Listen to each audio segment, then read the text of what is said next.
Жалпы аға буын өкілдері ескіден қол үзіп жаңаға жол ашатын уақыт келді дейді. Жыл бойына жыр болған ипподром құрылысы қалай болмақ? Себебі мамандар мәлімдеуінше 1979 жылы салынған Атшабардың әбден тозығы жеткен. Осыдан 40 жыл бұрын құрылыстың алды болған кешен бүгінде ескірген. Ал жаңару жаңа заман талабы дейді Есбол Жұмағалиұлы.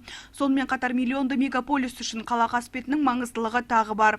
Қазіргі Атшабарда сайгүліктерге сай жағдай жасалмаған. Оқу жаттығуларын өткізуге де кедергі көп. Сондай-ақ халықаралық жарыстарды ұйымдастыруға қолайсыз екендігін айтады. Жалпы бұл Шымкент қаласындағы ипподром додалы үлкен жарыстар өткізуге талапқа сай келмейді.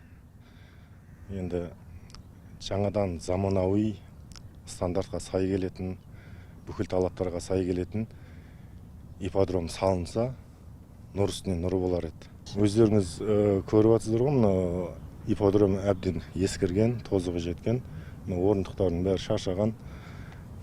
Жалпы айтқанда жарыс болған кезде аттарға жел тимейді, бұл сайда орналасқан өз талапқа сай келмейтіні. Атшабарға келушілер нысанның тарлығы жайлы талай жылдан бері айтып келеді. Бұл шабандоздардың да, аттардың да жүріп тұруына ыңғайсыз. Жылқы сүйер қауым ипподром қайда орналасса да спортпен тұрақты айналысамыз дейді. Ең бастысы барлығы заман талабына сай болса болғаны. Қазір бұл ипподром ескіріп жатыр, біраз жыл болып қалды бұл ипподромға. Қазір заман талабына сай новый жаңа ипподром құда қаласа салынса екен деп отырық бәріміз. Сол құда қаласа қазір көрермендерге де ыңғайсыз болып кетті бұл ипподром.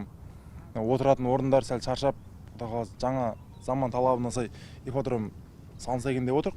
Жаңа Атшабарда қауіпсіздік пен көрермендер үшін ыңғайлы жағдайдың бәрі қарастырылады. Сонымен қатар аталған аумақта автотұрақ пен ветеринарлық профилактикалық бекет салынады. Нәтижесінде ұлттық ойындарды тамашалауға келіп, шаң жұтып, күн ысыса мазасы қашатын көрермен енді жабық кешенде отырмақ. Наскен Скандар, Руслан Тлеубердиев, Рауан Тастанбеков, жаңалықтар.